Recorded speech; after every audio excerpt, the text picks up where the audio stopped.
এই যে আসসালামু আলাইকুম।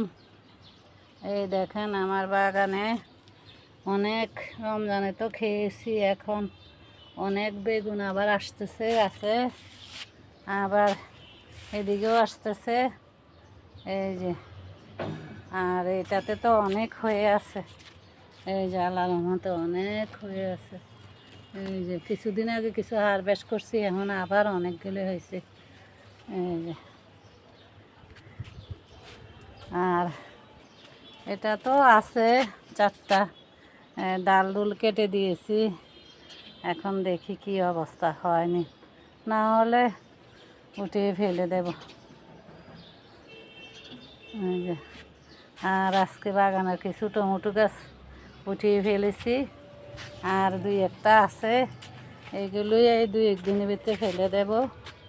এই টমেটোগুলো একটু পোক্ত হলে, এখানেও অনেকটা খালি করে ফেলেছি, এগুলিও ফেলে দিয়েছি।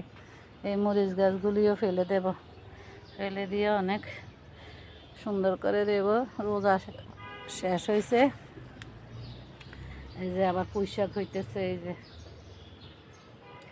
অনেক পুঁই শাকের চারা উঠছে আমার,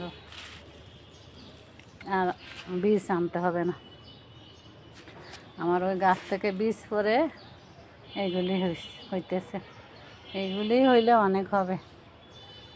এই যে আর এখানেও ক্যারেটটা খালি হয়েছে, এটাও ঠিকঠাক করবো, এগুলিও ফেলে টেলে দেবো। আজকে টুকটাক করে গেলাম।